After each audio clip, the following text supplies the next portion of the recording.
This is an essay by Joshua Hoffman, the founder of Future of Jewish.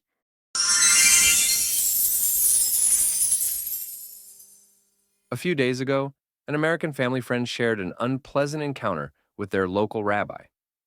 During Trump's first term, the rabbi started bringing politics into the congregation, they said to me. And my first thought was, what does partisan politics have to do with prayer, spirituality, or community? When did walking into a synagogue become an invitation to regurgitate the anxieties of cable news? Not long after, someone else told me about a rabbi who gave a sermon on Gaza, as if the rabbi was a retired general or a regional strategist.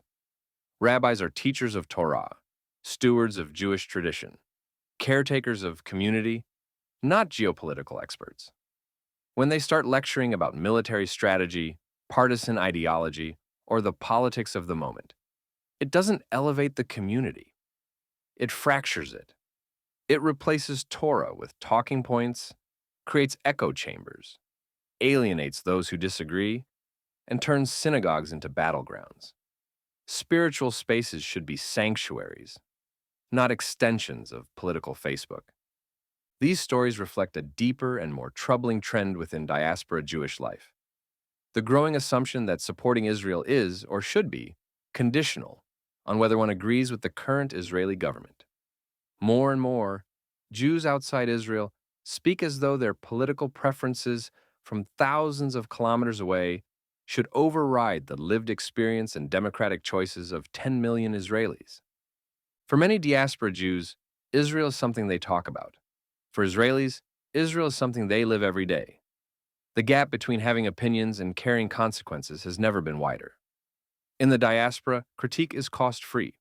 People can casually condemn or call out Israel, knowing they will never have to run to a shelter, never send their children to the army, never sit at a Shabbat table with an empty chair because someone is in Gaza or Lebanon or Syria. Never weigh a political decision against the question of whether their neighborhood will be safe next week. In Israel, politics is not theoretical. Government decisions are not intellectual debates. They are daily life, life and death, safety and vulnerability, stability and chaos. Opinion without responsibility is easy. Opinion with responsibility is leadership. Israelis live the latter every single day. A major driver of diaspora frustration is that Israel has increasingly become a projection surface for other countries' internal political identities. Some progressives critique Israel precisely because it symbolizes what they believe is wrong with the world. Some conservatives defend Israel because it symbolizes what they believe is right with the world. But Israel is not a political accessory for anyone's American, Canadian, European, or South African identity. It is not a prop in a culture war.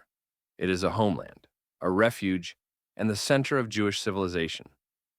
Zionism is not left-wing or right-wing. It existed before those categories and will survive long after today's ideologies become outdated. It is a survival strategy, not a partisan position. Many diaspora Jews also believe they are entitled to unchecked opinions about Israel because they donate to Israeli institutions. Philanthropy is meaningful, but it does not confer governance rights. If I donate to the Louvre Museum, that doesn't entitle me to dictate curatorial policy or rearrange the exhibits. Supporting Israeli organizations is an act of solidarity, generosity, and philanthropy, not a license to claim authority over Israeli politics or act as if you speak for the nation. Then, there are the diaspora Jews, who claim their opinions on Israel, carry special weight because they once lived here. Living in Israel gives a person one vote in a democratic system. It does not make them the ultimate authority on Israeli life, nor the spokesperson for millions of Israelis. Complicating matters further is the fact that many diaspora Jews receive their understanding of Israel from media consumption. And here, honesty is crucial. The media, whether left-wing, right-wing, or independent, is the worst place to form your worldview about Israel. Not because journalists are inherently malicious, but because media companies are not in the business of providing you with holistic, contextual, historically grounded information. They are in the business of their business, engagement, attention, outrage, clicks, advertising revenue. Their incentives push them to show you what provokes emotion, not what produces understanding. Forming your opinion about Israel through news media is like trying to understand a 3,000-year-old civilization by watching a highlight reel of its best and worst few minutes. It is not just incomplete, it is distorting. Even beyond the media, many diaspora Jews derive their views about Israel from a handful of Israelis they know: a cousin in Jerusalem, a college roommate from Tel Aviv, a niece who just finished her army service. These perspectives are real and important, but a few Israelis, no matter how beloved, does not represent 10 million people. Israel is not a monolith. Its citizens span nearly every ethnic, ideological, religious, and socioeconomic identity possible.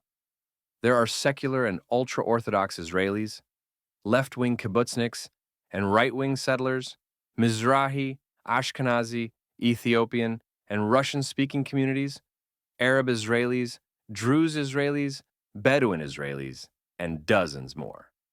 Anyone who claims to speak for all Israelis fundamentally misunderstands what Israel is. Underneath all of this lies a historical reminder that too many diaspora Jews forget: Jewish survival was not guaranteed. For 2 millennia, Jews lived at the mercy of rulers they could not vote for, armies they could not join, and borders they could not defend. Safety was conditional, fragile, and borrowed. Zionism did not arise because Jews wanted another political argument. It arose because Jews needed sovereignty, urgently, desperately, historically. Israel is not simply a country, it is the antidote to Jewish powerlessness. It is the insurance policy of a people who have repeatedly learned the cost of statelessness. And this is where the current conversation goes off the rails. People think that because they dislike the Israeli government, or because their rabbi lectures on politics, they have grounds to suspend or withdraw their support for Israel altogether. But Zionism is not a fandom that you cancel when the plot takes a turn you don't like. It is not a coalition agreement. It is not a single or group of prime ministers. It is a 3,000-year-old commitment to Jewish continuity, Jewish safety, and Jewish self-determination. Tying your support for Israel to the political flavor of the moment is like refusing to visit your parents because you dislike the paint color they chose for their kitchen. It confuses the temporary with the eternal. It mistakes policy for peoplehood. None of this means diaspora Jews shouldn't care about Israel or shouldn't voice opinions. They should. Engagement is healthy. Critique is healthy. Love that includes honesty is healthier than love that includes silence. But diaspora Jews ought to approach Israel with humility, with the understanding that the people who live inside the consequences deserve the loudest voice and the most respect. If Benjamin Netanyahu is prime minister and his coalition includes figures like Itamar Ben-Gvir, Bezalel Smotrich, and ultra-Orthodox Jews, it is because a critical mass of Israeli citizens, people who live with the real-world consequences of their decisions, chose them. That choice may not align with one's preferences abroad, but it deserves respect, not paternalistic second-guessing from thousands of kilometers away. But don't you think Netanyahu has been in power for too long? Many people have asked me. Frankly, I don't believe that is the right question to ask. In 2022, Netanyahu's Likud party won the highest percentage of votes, 23.4%, giving it the mandate to form a coalition for Israel's 25th parliament and lead the country for the next 5 years. Whether I, you, or anyone else personally feels that Netanyahu has been in power too long is irrelevant. What matters is respecting the choice of Israeli voters and upholding the principles of democracy. Israel's challenges are real, its politics are messy, and its leaders are human. But Israel is not optional. It is family. It is peoplehood. It is a civilizational anchor. It is true that Israel's recent conflicts, including the Hamas-Israel war, have directly affected quite a few diaspora Jews and their communities. Many Jews around the world are now experiencing heightened anti Semitism, targeted harassment, and public hostility. This is serious, immediate, and deeply troubling. But it is important to be clear these terrible trends are not an indictment of Israel, because the rise in anti Semitism is not a reflection of Israeli policy, coalition politics, or any individual politician's actions. Rather, it is the work of anti Semites seizing a socially fashionable pretext to act on age old hatred, using current events as a cover to express prejudice that has existed for centuries. Israel and Zionism have become convenient targets, not because they are morally or politically imperfect, but because anti Semitism thrives wherever Jews exist. Recognizing this distinction is essential for diaspora Jews. Feeling the impact of these conflicts does not mean Israel is at fault, and it does not give outsiders license to condition support for the Jewish state on personal political opinion. If we want a healthier global Jewish conversation, we must start by disentangling our local political identities from our collective Jewish and Zionist destinies. One's views in America or Australia or Europe or Canada on public safety, economic policy, social services, national defense, education, or even hot button issues like climate change and artificial intelligence have nothing to do with the core of Jewish identity or the ancient indigenous connection between the Jewish people and the land of Israel. Those are contemporary political debates. Jewish peoplehood and the relationship to Israel are civilizational truths that predate today's ideological categories by thousands of years. And so we ought to stop outsourcing our understanding of Israel to media companies whose business models depend on political manipulation, narrative construction, outrage, and financial profit. We should listen to Israelis across the spectrum, not just the ones we're in touch with, whose views might happen to align with our own.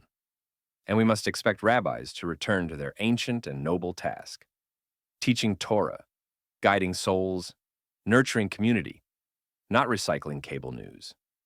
Above all, we must remember that Israel does not belong to one political party, one ideology, or one generation.